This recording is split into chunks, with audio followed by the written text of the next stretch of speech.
एक ऐसी सीट जहां बीजेपी हारती ही नहीं, सिर्फ हारती ही नहीं, जीतती भी है बड़े बड़े अंतर से। मतलब एक तरफा जीत। यहां चुनाव उस मैच की तरह होता है जहां सामने कोई नामीबिया या जिम्बाब्वे जैसी टीम होती है और उसके सामने बीजेपी भारत या ऑस्ट्रेलिया जैसा खेलती है। ये हम ऐसा क्यों कह रहे हैं? क्योंकि ये सीट ऐसी है। आज यूपी किसका में बात करेंगे इसी सीट यानी कि बरेली शहर की, जिससे विधायक हैं डॉक्टर अरुण कुमार सक्सेना। अरुण कुमार सक्सेना सिर्फ विधायक नहीं है बल्कि राज्य मंत्री स्वतंत्र प्रभार भी हैं। वन पर्यावरण विभाग उनके पास है और चर्चित नाम है।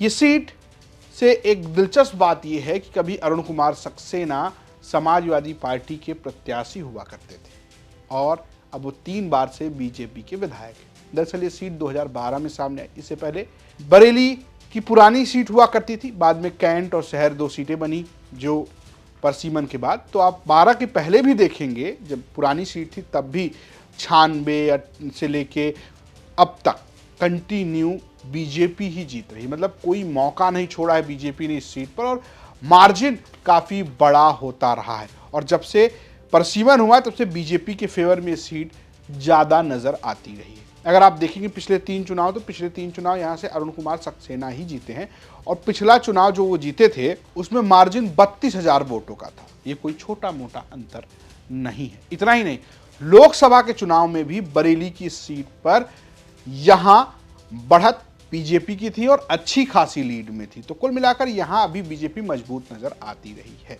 क्या 27 पे भी ऐसा होगा? बीजेपी क्या कर रही है ये जानने के लिए हमने बात की यहां के महानगर के अध्यक्ष से। जनता के प्रति अपने सभी उत्तरदायित्वों का बड़ी कर्मठता के साथ ध्यान रखकर कार्य किया है, लगातार विकास के कार्य किए हैं।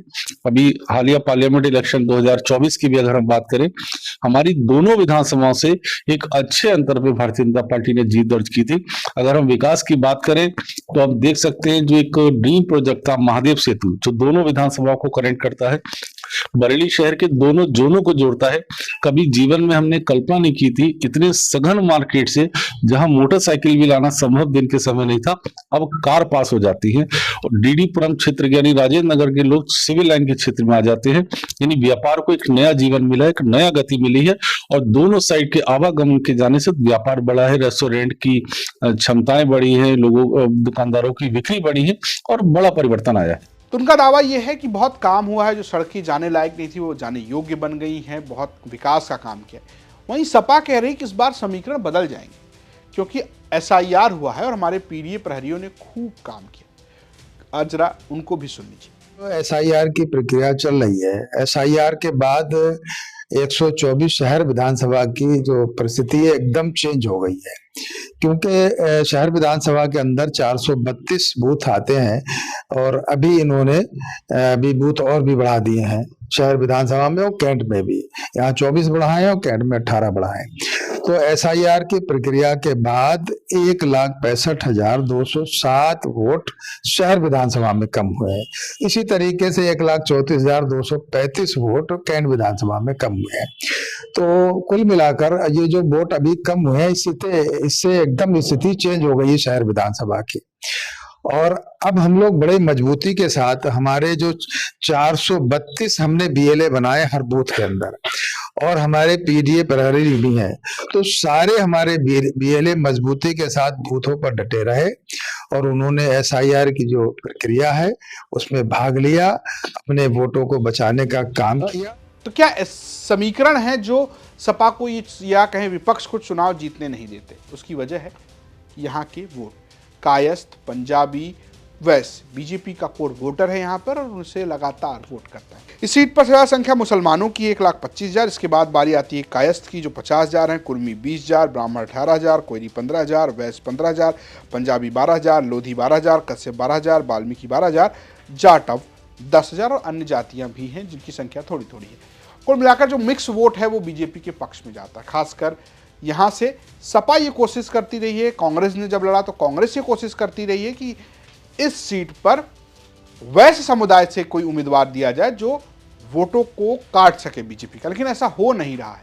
लगातार बीजेपी को एक तरफा वोट मिलते रहे। क्या इस बार ऐसा होगा, ये जानने के लिए हमने बात की स्थानीय पत्रकार। भाजपा की जो परंपरागत जातियां हैं वह अग्रवाल, वैश्य, कायस्थ और पंजाबी, उनकी बाहुल्यता है। उस बाहुल्यता को विपक्षी दल अग्रवाल प्रत्याशी लगातार पिछले 2 चुनाव से उतारने के बावजूद भी काट नहीं सके हैं।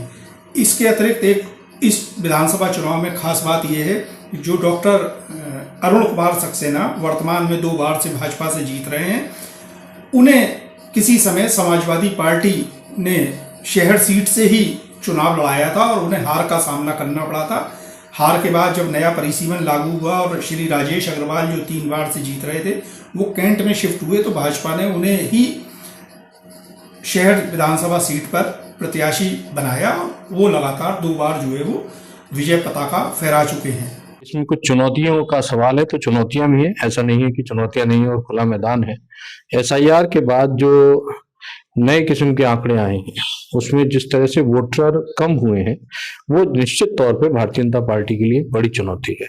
दूसरी तरफ जो सामने प्रत्याशी है यानी समाजवादी पार्टी और कांग्रेस अलायंस से जो भी प्रत्याशी होंगे, अभी तक किसी का नाम सामने नहीं आया है, तो क्योंकि जो वोटर है, अपोजिशन का वोटर भी यूनाइट है। पिछले चुनाव में भी लगभग 1 लाख के आसपास वोट पड़ा था समाजवादी पार्टी कांग्रेस अलायंस को। तो ये अपोजिशन को देखना होगा कि वो अपने प्रत्याशी का चयन किस प्रकार से करता है। स्थानीय पत्रकारों का कहना है कि भाई बीजेपी के लिए समीकरण मजबूत है। अब देखिए समाजवादी पार्टी या विपक्ष या बसपा या कोई और पार्टी क्या बीजेपी को यहाँ हरा पाएगी, ये एक बड़ी चुनौती।